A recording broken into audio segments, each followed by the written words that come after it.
Hello, all of you I Can Do Anything podcast listeners. This is your host, Robin Steckel. Welcome to the podcast. Today, I will be interviewing Karen Yould, who is a dog mom, real mom, grandma, cherished wife of Chris, hiker, book reader, and honestly, a lady on the go. Her tagline for the year is 64 in 24 and doing more. I am so excited to have her on the podcast. Welcome to the podcast, Karen. I am so happy to have you on, and I'm really excited to hear about your journey and your mindset. Well, thank you. Thanks for the invite. Nice to meet you. Nice to meet you too. Many of my listeners know that the past few people that I've had on are from 29029. And of course, Karen is no exception to that. What really struck me about Karen is that she reached out blind. She had no idea who I was and said, "Hey, I'm Karen. I've been doing hiking. I've listened to your podcasts, and I just want to let you know what I've done. And I'm a grandma, and I'm 64 and 24 and doing more." And I thought that was amazing. Karen and I went back and forth with a few little updates, and I watched her when she did Sun Valley 2024, which was just what, 2, 3 weeks ago, recent. Yeah, just almost 3 weeks. And I watched Karen rise up the ascent board, which all of my listeners know that I do.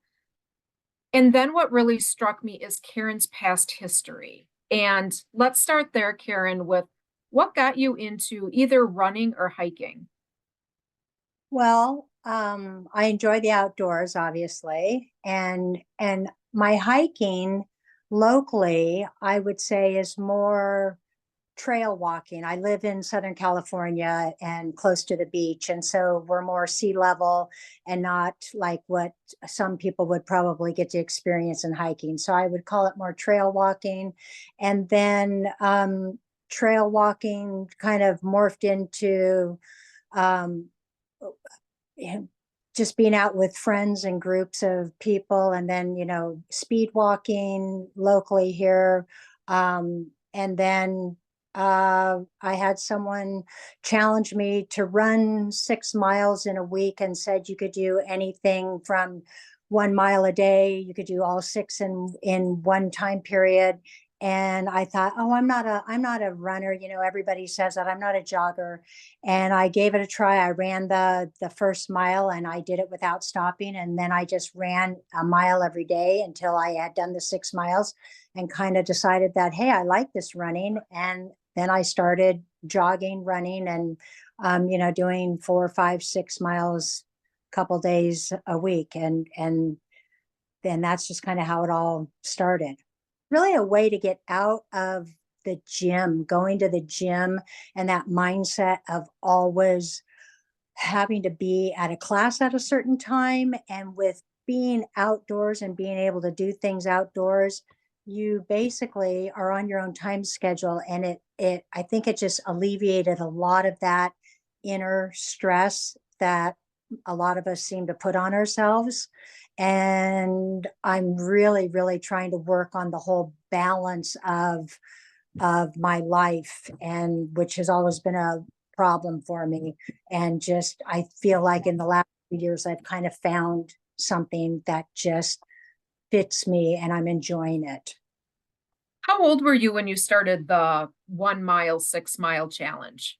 Oh, that was just I probably 62. I was maybe it was just maybe a year and a half ago or something. So Oh, wow. So very recent. this, yeah, I ran sprints in high school. I was on the track team, and I did run short distance, the 100 meter, the 440 relay, things like that, but never any kind of distance running. And when they say the endorphins kick in, oh man, the endorphins kick in. And I have really like just turned into loving it. So, and now I even run with a few people. That was a whole new journey. Running by yourself is one thing, but then meeting up with people that are runners and running with them and being on their time schedule, that was quite an accomplishment for me, and I was pretty proud of that. Let's take it a little step at a time because I'm sure that some of my listeners are amazed that you picked up running at the age of 62. I think it's amazing. I have to chuckle a bit because I and some of my friends do not consider ourselves runners or even joggers. I joke with Colleen Rue, the voice of the mountain, that I am a strong 20-minute miler, which, if anybody knows on a treadmill, is 3.0 miles an hour. And we're talking zero elevation, so zero grade. And I can barely keep up with that. So I am not a runner. I am not a jogger. I did try to do Badwater 267 this January, and I don't remember what I ended up with 150 some miles. So I was super proud of myself. A Oh, walk, jog, but I am so impressed with you taking on a challenge from a friend and doing that. How did you know which shoes to buy? Because shoes are incredibly important in either hiking and or walk, jog, jogging, running. How did right. you even start though that process of knowing that you probably needed to step up your game? Because I would say many people don't realize that you really do need the proper equipment. Right, right. I agree with you 100% there. I've been to the local shoe store, running store, where they measure you and they take the form of your foot and had been professionally fitted a few times. I've gone from wearing a wide shoe to now just increasing the size a half a size going up and not in the wide anymore. But uh and I'm a big believer. Well, I love to shop, so I love to buy new shoes. But so I don't ever have a problem replacing my shoes like some people probably do. But um, I think it's every 300 miles that you should replace your shoes. I kind of go every 4 to 6 months, depending. If I see something that is in my size and parameters and it's on sale, I will buy it and stockpile it and have it in the closet for when it's time to bring out new shoes. But I do have a couple pair that I rotate. So I think it's basically, what fits your foot. And when you give it a try out on the trail, and, I wear New Balance on trail runner shoes, and I love Saucony, for my walking, running shoes, on the asphalt. Um, I wore a New Balance soft hiking boot when I did the Inca Trail. So, now everything is very, user friendly compared to what I think, 20 years ago when you would see people wearing those big, clunky, heavy lace up, and we don't need all that anymore. So yeah, if you just go to your local professional shoe store, they can fit you. I have been several times, one for just walking outside, just I guess road worthy shoes. I like Right. my Hokas for that. I have my treadmill shoes, which I like my Ultras for that, wides. And then my trail shoes are typically Brooks. Mm. And what did I get this year? I think I have Brooks and I think Ultra for my trail shoes. So, and if anybody is interested in doing that, please don't feel bad that if you go the first time and it's not the right shoe for you, go back and get a different pair. Definitely. Most reputable shoe companies will give some type of a 30-day, 15-day trial period. Don't feel bad. It's taken some of us several years to figure out what works best. And I even had my big toe seems to pop through and split the material on top. And they were, I don't know, maybe 3 months old. I took them back and they exchanged them and gave me a brand new pair, no questions asked. And that was amazing to be able to have that opportunity to have that taken care of like that. Because they're not inexpensive. When you're buying good shoes, you're paying the price for them. Yeah, you are. Around this area, I typically pay 150 to 200 for a pair of shoes. But I get my money's worth out of them. I mean, Yeah, I do use them. yeah. Tell us about when you started hiking. Was it the same time as the running? So did starting the running get you into the hiking?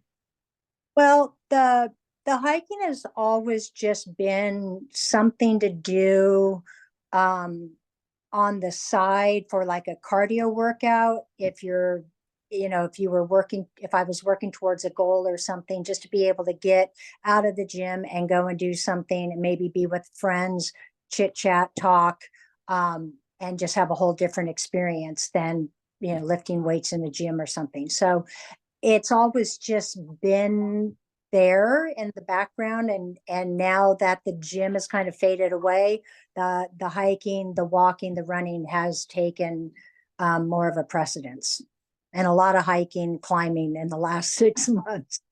I bet. Tell us about the Inca Trail and Machu Picchu, because that was something super interesting to me. Yeah, yeah. I had a slight bucket list going, and maybe it included things with my husband on the bucket list, and maybe there were some things just for me on the bucket list. And honestly, Inca Trail was never on that list. And I had lost some weight. My husband had some personal health issues, and I kind of went down the rabbit hole in like a sadness for him, and put on quite a bit of weight. I seem to be the emotional eater, emotional drinker, and I just decided I needed to help myself to get up out of it. And he had stabilized and he was doing well and stuff. And so I had a big road ahead of me to lose some weight, and I found a accountability coach to help me, and that is where I started walking a lot. Then one day I must have been looking at something on Instagram or Facebook or Googling something on my phone. And I think the Inca Trail came up. And if you know anything about the Inca Trail, you have to buy a permit in advance. And so they start selling out these tours in October to go the following spring and into the summer. So I kind of took it as a sign in October when I went to flip the calendar in my kitchen, and the picture on the calendar was Machu Picchu. And it's basically the background that you're sitting in front of right now. And I just went, boom, that's a sign. I'm a big believer in those kind of things, that they hit close to the heart for something like that. So I thought, okay, this is what I'm looking for. I need to feel, if get out and feel life, and just see what I can do, strong things, and get out of the comfort zone. And so I found a all women's group based out of Canada, and signed up. They happened to have a trip scheduled right during my 63rd birthday in April, so I booked it for that and thought, all right, I'm going to do it.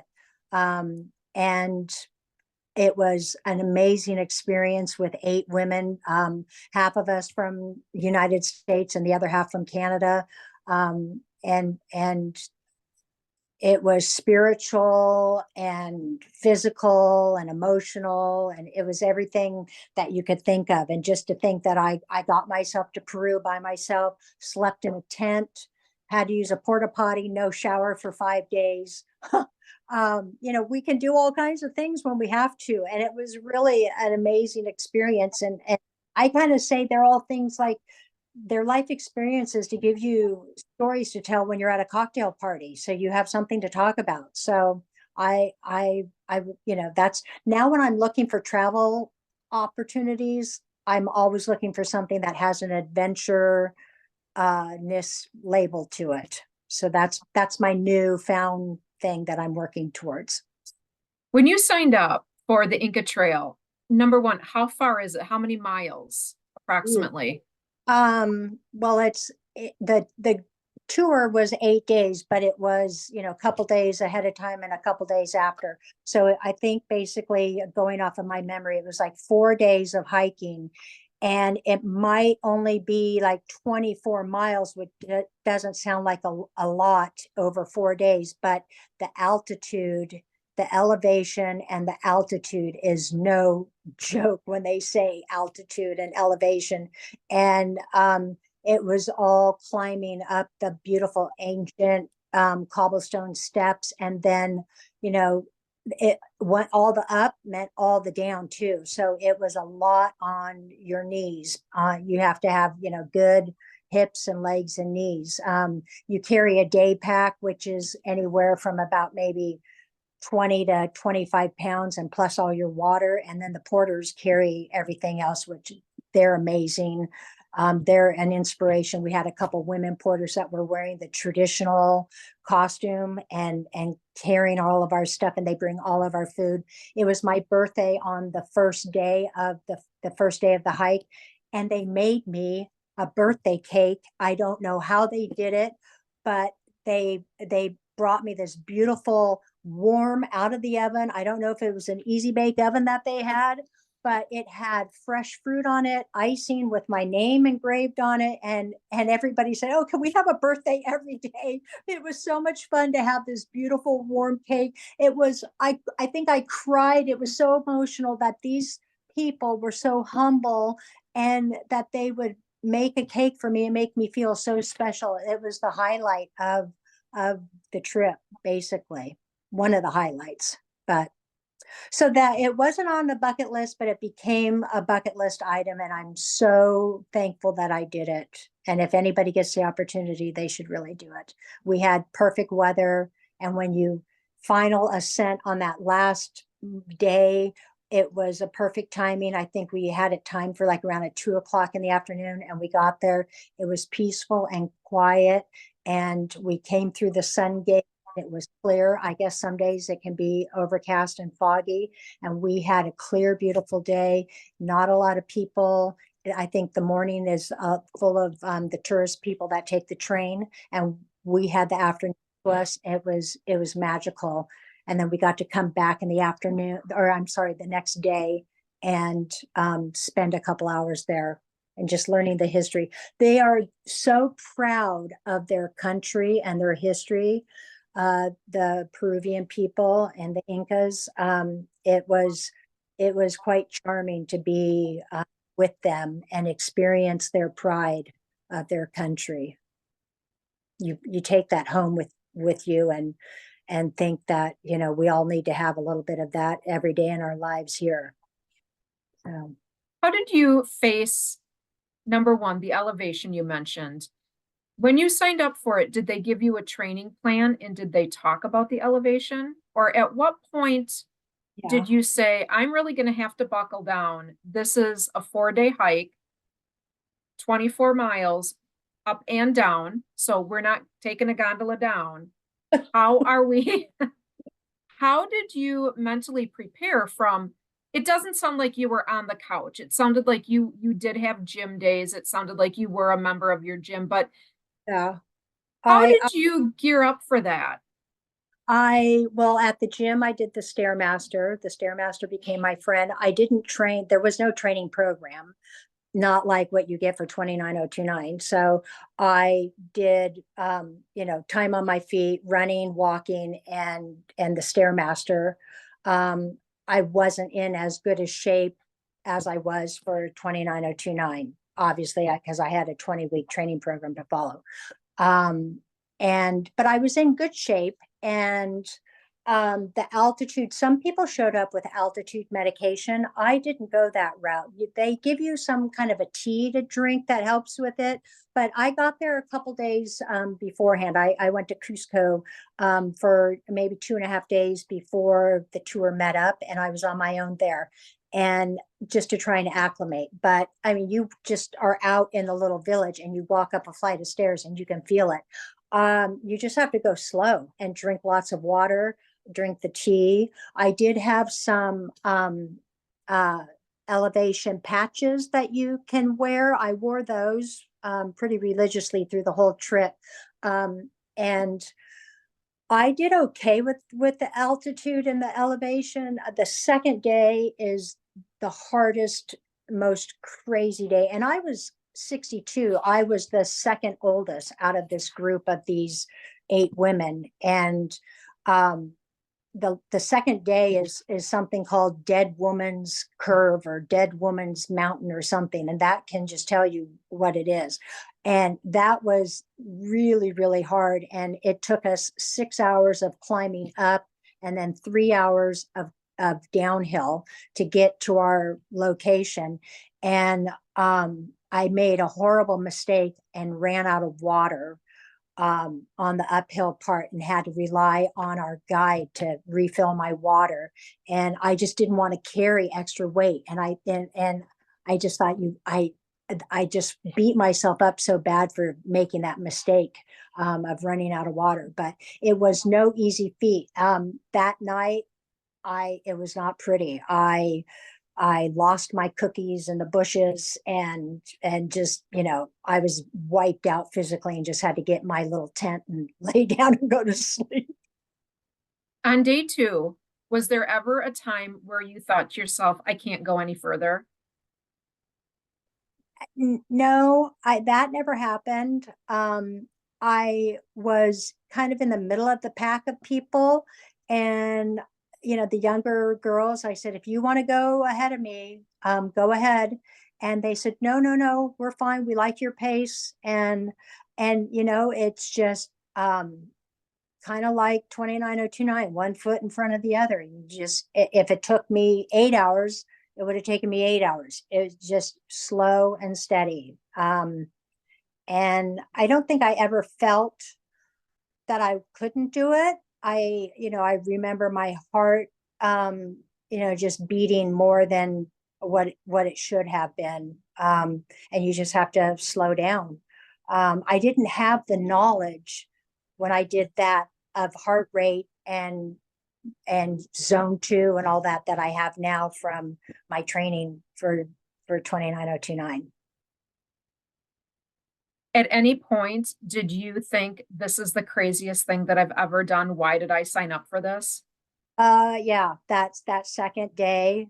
That was the hardest. And I thought, why am I doing this? But this is, you get in that groove though, and you've got your camaraderie with your new people, and you see those porters that are doing it every day for their livelihood, and they're carrying, I don't know, 60 pounds on their back, and some of them are wearing sandals and they're doing it, and you think, okay, we can do this. You just have to get out of the comfort zone. You know uh I have a tendency to like need too much stuff and be over prepared and overpacked and things like that. And it's just like you need to just strip down, you know, pull your ponytail back and just go for it and leave all the accessories that you don't need. And that's something I'm still working on.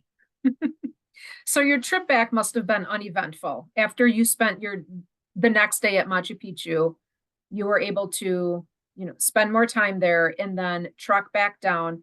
Must have been relatively uneventful. Well, it was beautiful. You go through all kinds of different climate changes. The rain, the cold, the wind, the fog, and then just the downhill, the ancient steps that we ended up going through some crevices and little cave tunnels, and just the beauty of it. So I wouldn't say uneventful. It was magical, the downhill and the descent, and then a little bit of an uphill climb to get to the sun gate, to get into Machu Picchu, and then kind of a wild train ride out of the whole area back to Cusco with all the locals and all the other tourists. And then it's kind of like a party, because now you've accomplished something. You're bonded with your tour group people. You're sharing stories, and so that was kind of a fun. We went we went to dinner, and guinea pig is a delicacy for them, and they ordered guinea pig and they brought it to us in the whole body with its little teeth coming out. It was that was part of the wild, traveling back to home. So I couldn't eat that poor little guy. So I was going to ask if it tasted like chicken. I, I think because they brought the poor little man, the poor little guy, all his whole body with his face and his teeth. I said, I can't do this. So Oh, your trip home, you get home. Did you have the after the adventure, not really sadness, but you miss the camaraderie, you missed the adventure of it all, you miss the type 2 fun, as they call it? Yeah, yeah.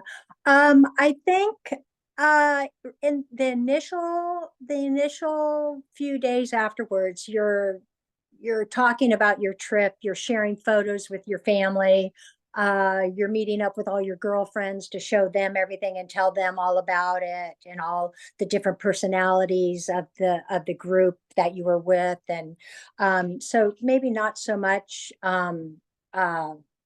any kind of sadness and a little bit more of excitement, and then pride that you accomplished it, and you made it there. Say, I mean, in January, I went in April. In January, they were in civil unrest, and there were civil wars going on, and it was almost going to get canceled. The local people were putting things on the train tracks to derail the trains, and it was all kind of in the civil unrest. And my friends were saying, are you still going? And I said, well, yeah, I'm going unless they tell me I can't go. I'm going, and if I go down, I go down, in Machu Picchu. What more?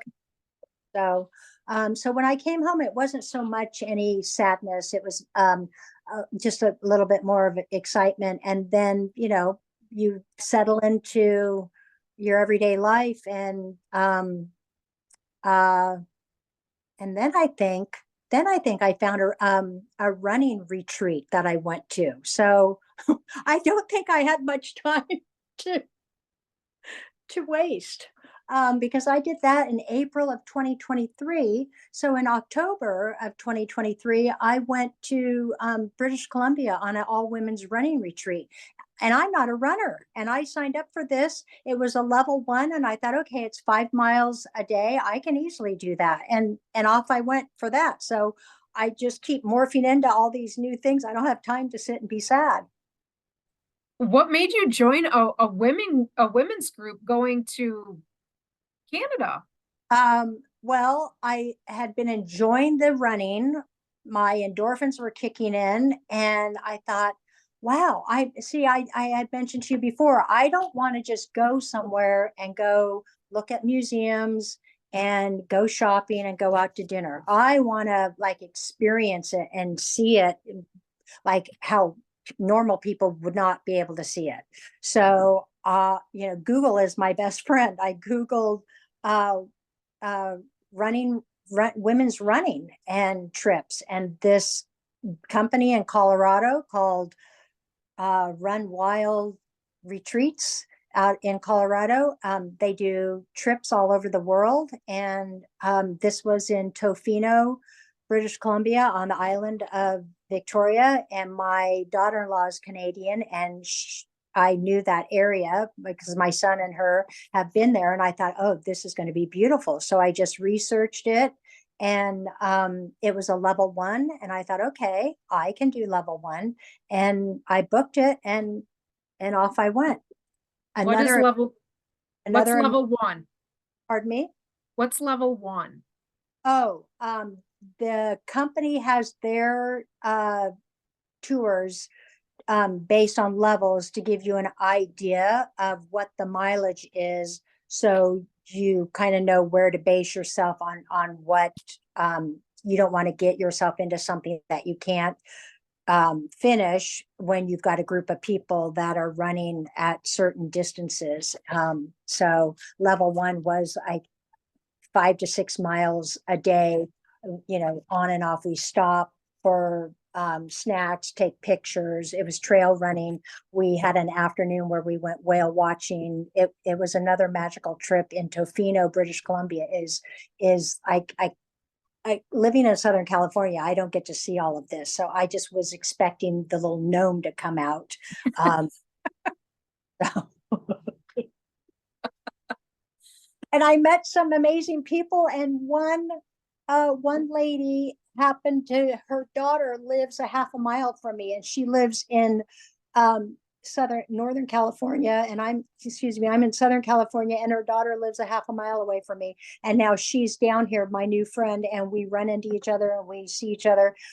We haven't quite met up yet for a run, but we're working on that when, I've been training for my other thing. So now that I've got free time, we're going to meet up together. So, oh, and who was on the running retreat as a day coach, Jen Seeger, who is one of the on mountain coaches for 29029. And I spent a day with her running. And then she happened to be at Sun Valley as an on mountain coach. Now, And had you signed up for 29029 before? Because I think, yeah, that was well, October. actually, I'm going to correct myself because I know alumni, I was able to apply a day before open public. So that wasn't until November. So you wouldn't have known No. about it. Did you know about 29029 from Jen? No, but I didn't know she was connected to it. But I remember telling people at the dinner table in my group of runners that that was my next, bucket list item that I wanted to do, but that it was hard to get in. And so, Oh, it's very hard to get in. And how did you find out about it to even um, put it as a bucket list? yeah, I've been thinking about that. I follow Jesse Eitzler, and I just think he's amazing. And I don't know how I even found him. I don't know if it was through following Sarah Blakely, but then I followed Jesse and I saw that Hell on the Hill that they were doing, and I'm like, oh, that looks like so much fun. Bunch of camaraderie and not a race, just people doing all of this. And I think from watching Hell on the Hill, and his Instagram 29029 popped up, and literally I would watch those ascents. I've been watching it for years, and when they are actually ascending up the mountain, I would just get goosebumps and like, I think I can do this. I want to do this. And it just took me a few years to finally pull the trigger. Like, what am I waiting for?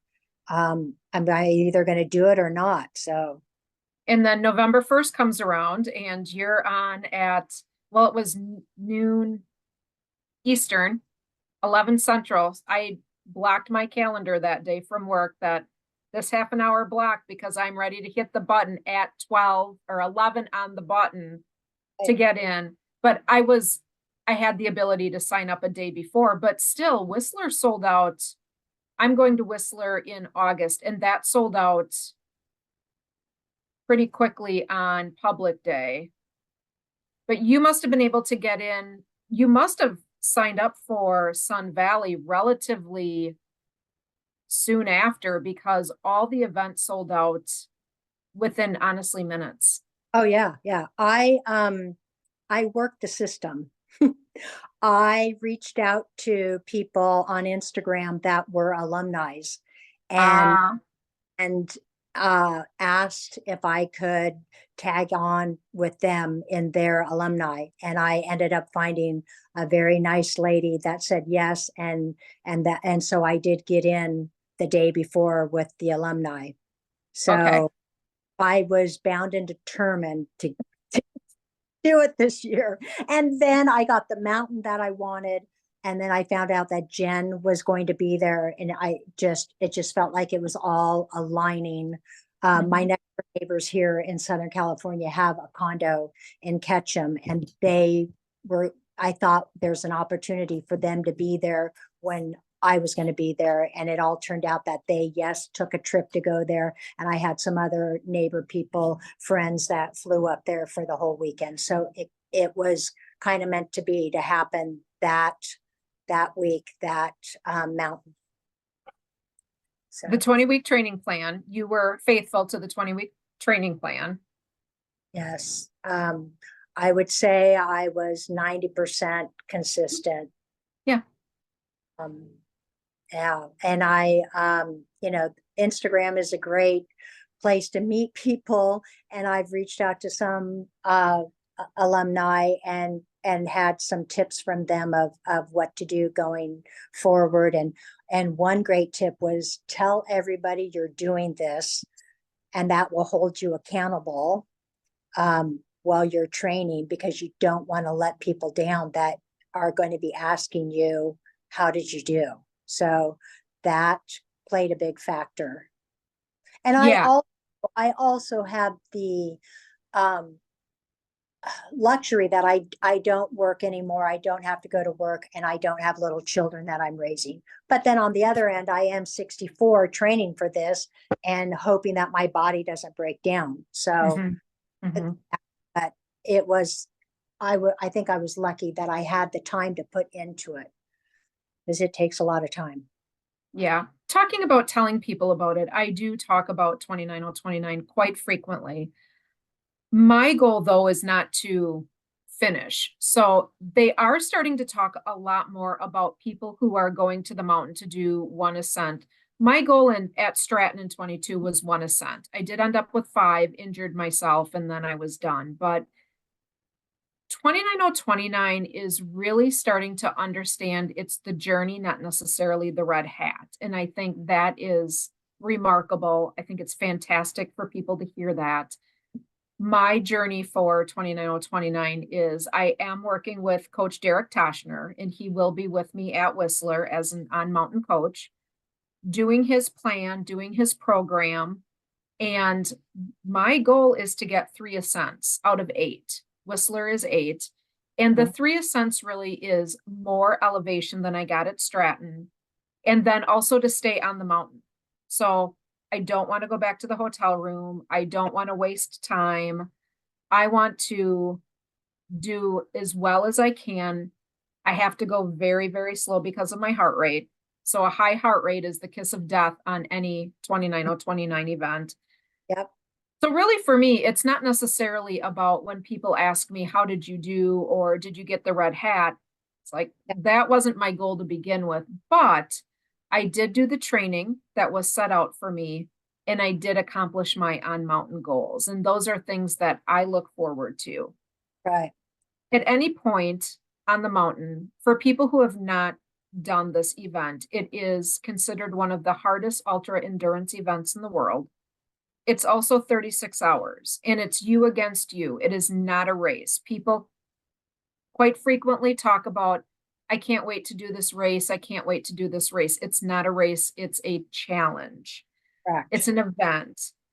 At any point in the 36 hours, did you feel like giving up? Not giving up, but very early in on lap 3, I bonked, and I really beat myself up. I could not believe that I was 3/4 of the way up lap 3, that my body started to cramp up and shake.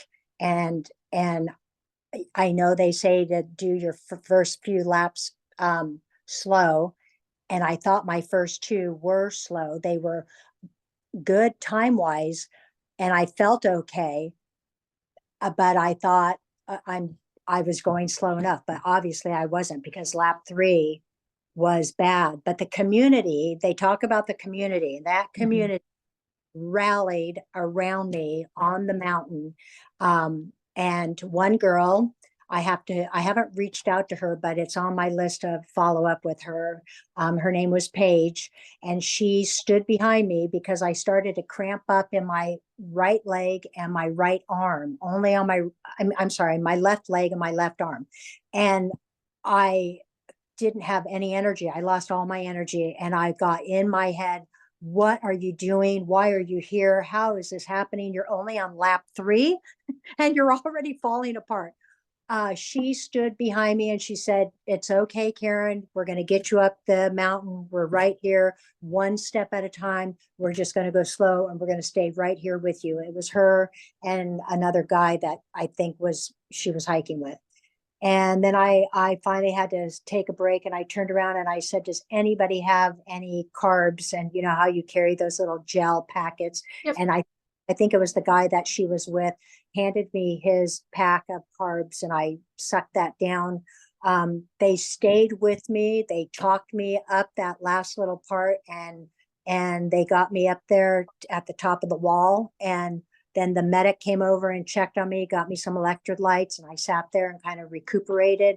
And then once I sat for a little bit and got some food into me and got the electrolytes, I recuperated pretty quickly, went down the gondola and went back up. And all my other ascents were fairly methodical and same timing. And but then number 13 was my other hard one, where I just did what they said not to do. I started to look at the big picture, and I was saying, I'm on 13. I've got two more to do, and started to think about those two instead of just thinking about getting to that aid station, getting to that next rock that I'm going to stop at, getting to that tree. And I thought, I don't want to do any more of these. This is getting, monotonous. And it was hot. So I had to like talk to myself on that lap 13 and say, you're this close. You've got to do this, and you've got to change your mind. You've got to stop thinking of the big picture. And, you go back into yourself of all the training and all those Zoom calls that you've participated in and the mindset minutes. They really give you some tools to take with you when you're climbing. And then another person on Instagram sent me a lovely message that she has been such an inspiration to me. And she said, that she appreciated that. And she said, but you need to think of the people while you're doing this, and when you start to struggle, you need to think of the people that are not capable of doing something like this, but that would give anything to be able to have a healthy body to do something like this. And that really stayed with me too, that I am privileged to be able to have a functioning body that is capable of doing something like this. And it's only for 36 hours. You just have to be in it for that time, and you'll get through it. So I had a few of those little tricks to be able to pull out of your magic bag and dig deep and use them. The sleeping, I read on your Instagram that it was 1 hour-ish. Tell us about how you managed. I'm going to guess the hiking. You said that you had a pretty solid cadence of the mountain. Yeah. My best guess is you didn't spend too much time at the aid stations. You got what you needed and left. You got Yeah, the aid stations. I would sit down at the first one and give myself like 3 to 5 minutes and just mentally prepare for what was coming. was But at the wall. Is the wall after the first aid station? the wall, the aid station before the wall, and it was extremely hot, and having to cool down and soak your hat and with the sponges of water and put the ice in your neck gaiter and things like that. But I made a point that I stopped and sat down at that aid station. But yeah, my timing, each lap was consistent in timing, and my final lap before I did take any kind of rest, I ended at 1:40 in the morning. So I'd been going since 6 in the morning to 1:40. And I wanted to do one more, but I was getting a little shaky. So I thought, and that was lap 10. I wanted to do lap 11, but I thought I'm just going to go in at 10. And the beauty of Sun Valley is all its natural beauty, but there's no hotel room like the Fairmont that you so it's a glamping tent, which is a very nice glamping tent, but it's about a 15-minute walk to the glamping tent and then 15 minutes back.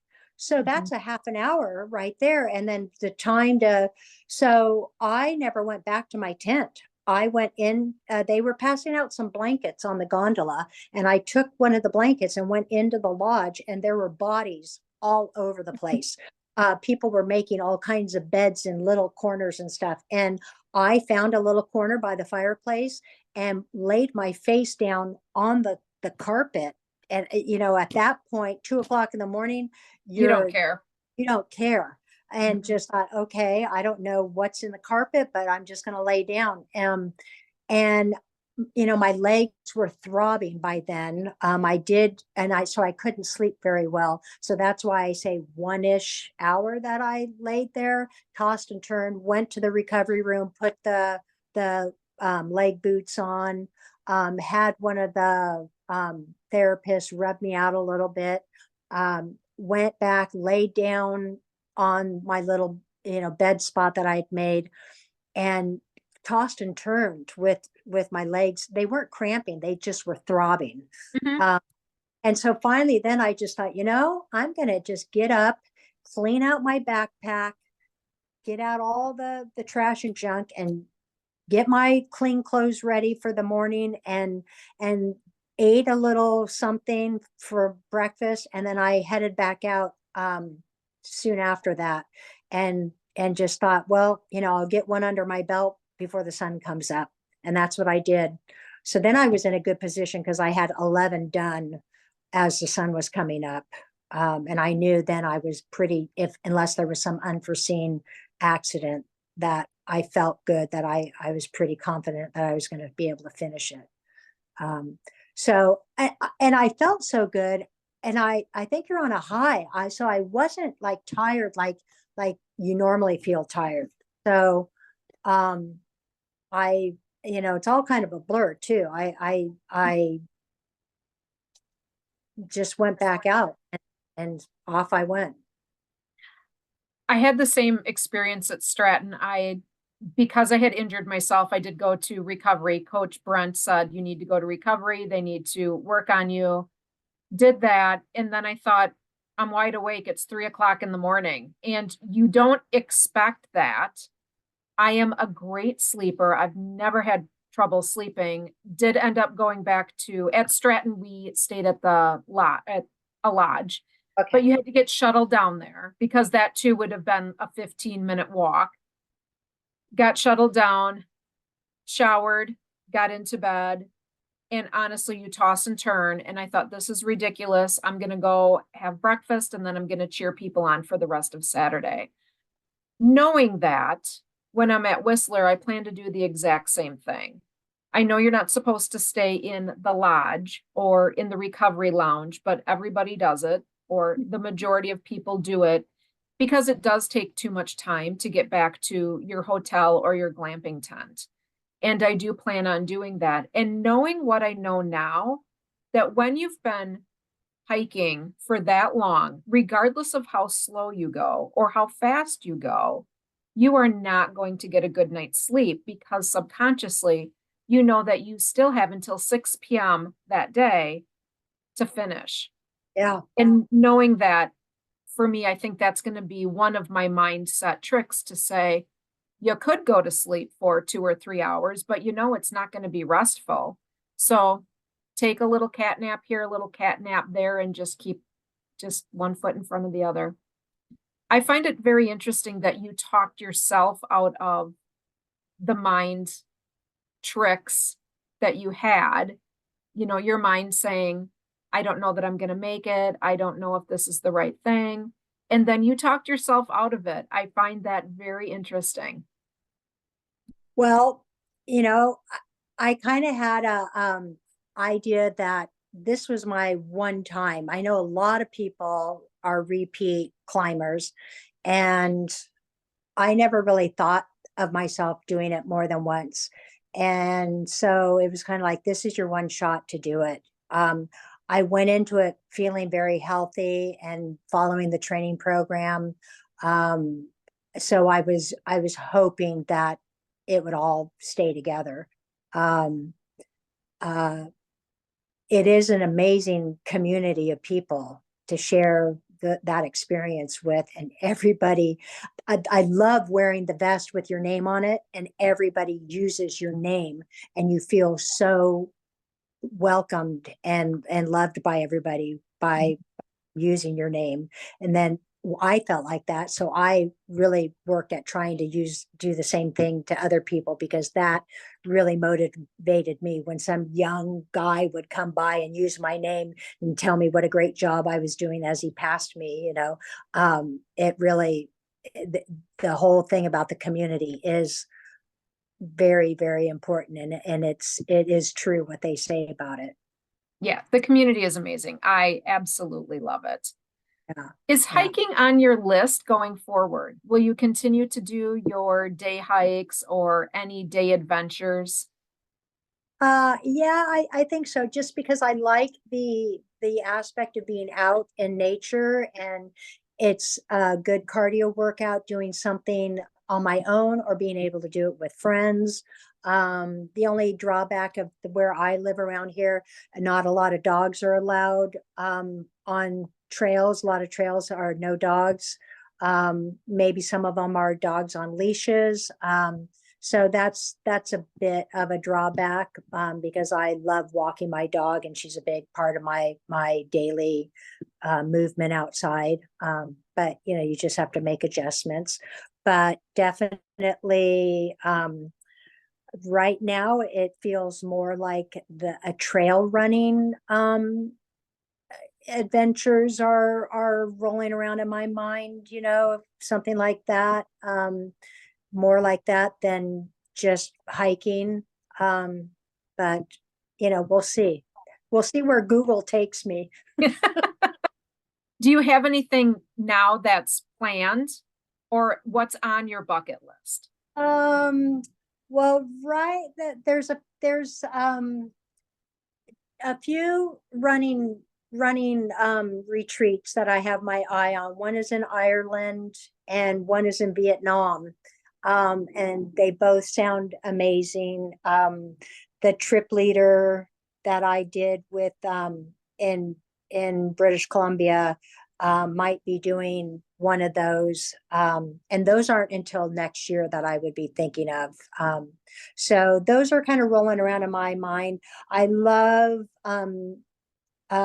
England. My parents were born and raised there, and so I have a love and affinity for England. And so Cotswolds area is very charming and darling. And I think of maybe a walking tour through that area might be on my list. But you know, I have a couple grandbabies, and I have another one that's on its way. And so right now I'm just kind of in a holding pattern, spend some time with them. That 20-week training program takes a lot of effort to do it right. And so I just feel like I put a lot of effort into that, and let's just kind of you know, I have a little bit of travel planned, but just like fun kind of travel.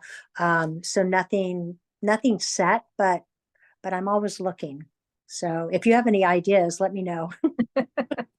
Or if Well, you I want to do. go, I'll go with you. What's that? If you want to go somewhere, I'll go with you. Well, I'll be at Whistler, British Columbia in August. I do plan on volunteering in 2025 at Trail, which Oh, is Lake Tahoe. right. And that's something that I'm definitely looking into. The number of hours that we train is very high, I would say, or is higher than I would say the average person going to the gym or out for a run. Oh, yeah.